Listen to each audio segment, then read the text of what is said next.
Jumpa lagi dengan saya, Dr. Hengki Solihin MZ, SHMH, konsultan kekayaan intelektual, Direktorat Jenderal Kekayaan Intelektual dan Advokat. Baik, sahabat media, sesuai dengan pertanyaan, apakah pencipta lagu yang memiliki hak eksklusif dapat melarang karya ciptanya dibawakan oleh pihak tertentu atau kelompok tertentu? Hak eksklusif pencipta itu untuk melindungi hak moral, hak ekonomi pencipta atau pemegang hak cipta dan hak terkait, bukan hak untuk mengatur pembatasan larangan kepada pihak tertentu sesuai dengan keinginan individu. Sebagaimana telah disebutkan pada pasal 1 Undang-Undang Nomor 28 Tahun 2014 tentang hak cipta, penerapan hak eksklusif harus tanpa mengurangi pembatasan sesuai dengan ketentuan peraturan perundang-undangan. Kalau larangan itu tidak sesuai secara ius constitutum atau hukum positif yang diberlakukan, maka larangan tersebut tidak memiliki dasar hukum dan konsekuensi hukumnya. Hukum itu kan memiliki azas equality before the law yang mengandung makna semua manusia sama dan setara di hadapan hukum, atau azas di mana setiap orang tunduk pada hukum peradilan yang sama. Pencipta lagu itu tidak boleh melarang siapapun untuk membawakan karya ciptanya, karena membawakan lagu merupakan bagian dari pertunjukan, bukan penggandaan untuk diperbanyak, baik dalam bentuk fisik maupun dalam bentuk digital. Sebagaimana telah diatur pada pasal 23 ayat 5, setiap orang dapat melakukan penggunaan secara komersil ciptaan dalam satu pertunjukan tanpa meminta izin terlebih dulu kepada pencipta dengan membayar imbalan pencipta melalui lembaga manajemen kolektif. Menurut saya terlalu dini untuk mempermasalahkan hak cipta. Sebaiknya kaji ulang keperdataannya, karena semua pihak merupakan satu kesatuan yang pernah kerjasama. Siapa tahu ada wan prestasi atau ingkar janji, atau dimungkinkan perjanjian tersebut masih belum lengkap atau masih lemah untuk syarat sahnya satu perjanjian sebagaimana diatur pada pasal 1320 Kitab Hukum Perdata. Nah, tentu hal ini kan bisa dimanfaatkan untuk menciptakan musyawarah mufakat sehingga akan terlahir lagi satu kesepakatan yang lebih profesional dan proporsional. Itu saja dari saya. Terima kasih. Kalau cuma teriak sana teriak itu belum. Karena kan rencananya kalau tidak ditanggapi besok mau ke Polda Metro Jaya. Silakan mau ke Polda boleh, mau ke warung kontre boleh, entar saya siapin makanan boleh. Artinya Pak Haji siap ya menghadapi apapun yang mereka lakukan. Siap, kan saya nggak salah. Orang saya nggak salah, kenapa saya harus takut? Tapi sebelum ini ada isu-isu ini ada komunikasi nggak sih sama Anda sendiri Pak Haji? Tidak ada. Tidak ada. Telepon dulu, berusaha katanya nelpon nggak diangkat-angkat tuh Pak? Tidak ada, karena saya nggak tahu nomor telepon. Pak Haji sama teman-teman setinggi lain ada nggak sih rencana buat diskusi duduk bareng sama Endang itu, ada omongan itu? Belum ada. Tapi kalau Irwan sama saya sih udah intens lah. Gini, sebenarnya saya juga bingung kenapa saya jadi diributin sih gitu. Satu tadi bilang saya udah vakum, udah nggak ada terlibat lagi dengan Stinky. Kalau mau bicaralah antara Endang sama Stinky gitu. Bukan saya udah nggak ada urusan lagi di sini. Udah bukan personil juga gitu. Ngapain lagi saya masih ikut-ikut gitu. Kenapa harus Pak Haji yang selalu dicecar? Nah, tanyakan kepada mereka, jangan tanyakan kepada saya.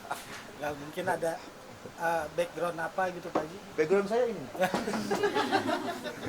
Bukan menyalek ya? Nggak ada. Saya nggak ada nyalek-nyalek. Gitu sih. Pak Haji, Dah. ini ada cerita seorang komandan dilaporkan, rencananya mau dilaporkan gimana nih? Apakah nanti juga akan melakukan perlawanan maksudnya gitu? Enggak. Ngapain mesti dilawan? Nggak usah dilawan. Kan saya udah sesuai undang-undang. Udah itu aja. Saya pokoknya ngikutin undang-undang yang udah ada.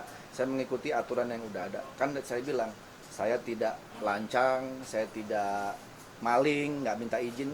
Semua kan saya minta izin sesuai dengan aturan. Udah, apalagi.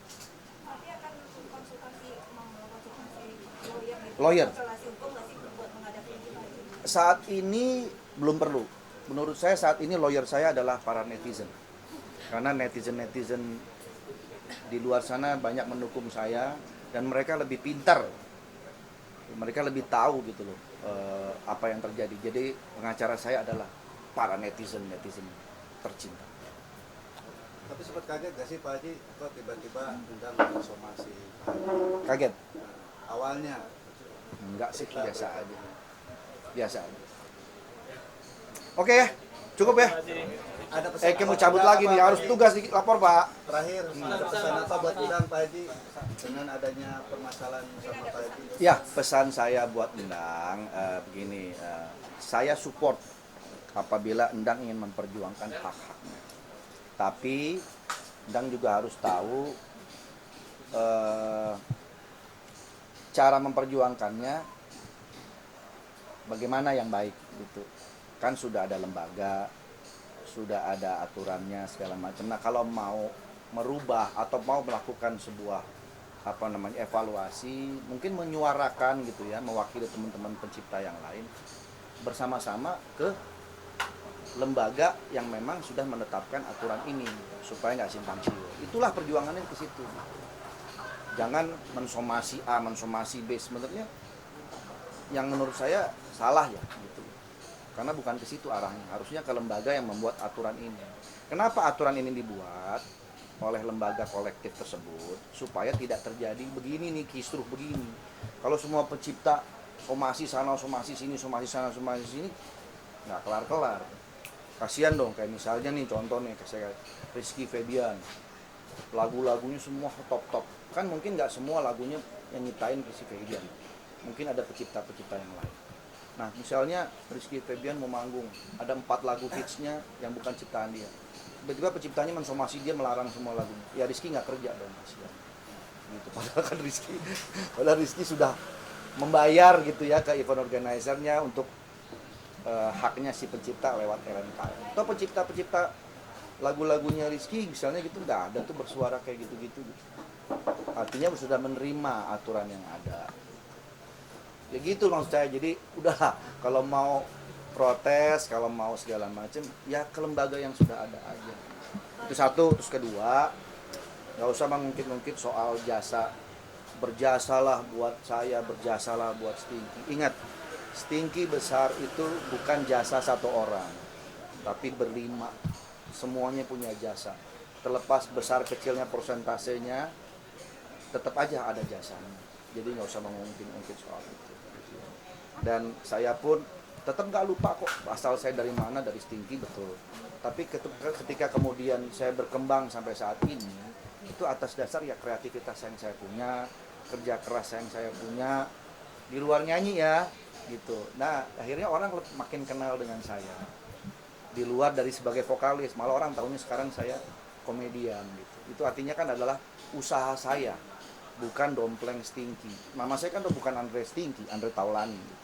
Kalau Endang kan masih namanya masih pakai Endang Stinky, walaupun dia udah dipecat dari Stinky gitu, tapi tetap pakai gitu, nggak ada masalah gitu buat saya. Jadi ya udah, masing-masing harus legowo, menerima ya.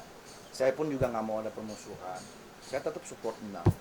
Itu sih. Tapi siap bertemu sama Undang kalau misalnya nanti diajak bertemu dan Boleh. cari solusi Boleh. perdamaian gitu ya. Boleh. Sementara ini somasi itu diabaikan atau gimana? Somasi nggak diabaikan. Somasi silakan aja mensomasi. Tapi ya saya menanggapinya ya seperti ini gitu. Kalau mengenai tuntutan, mau tuntut saya berapa miliar ya silakan aja. Yang penting datanya jelas. Kemudian legal standingnya kuat gitu. Kalau asal nyebut nuntut nggak ada kekuatan legal standingnya, itu sama aja pemerasan, malak jadi jatuhnya itu. Orang nggak tahu apa-apa, gua tuntut lu 35 miliar, nggak ada dasar apa-apa, lu sama aja kayak malak tuh namanya. Itu yang dirasakan. Gitu. Apa? Itu yang dirasakan. Enggak, bukan kesannya aja.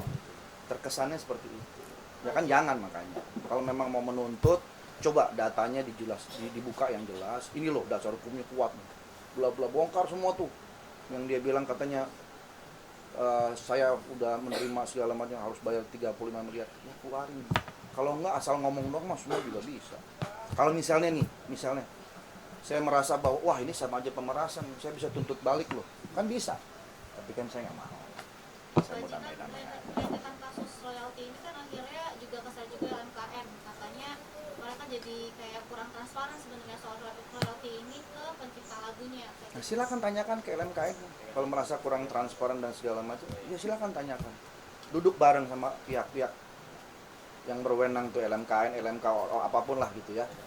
Silakan duduk bareng. Coba dilihat mana datanya yang dibilang kurang transparan, mana buktikan. Ayo dong ke sana dong. Tapi menegaskan saja berarti artinya Stinky sendiri udah memberikan itu ke LMKN dan LMKN udah Tanya Stinky-nya. Tanya Stinky. Harusnya sih udah ya. udah cukup ya. Oke, thank you ya. Tono, closing statement Tono. Tono mana Tono? Ton, sini Ton. Terima kasih Baji.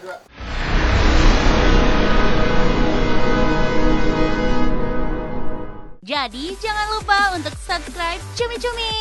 Ditekan ya tombol lonceng merahnya.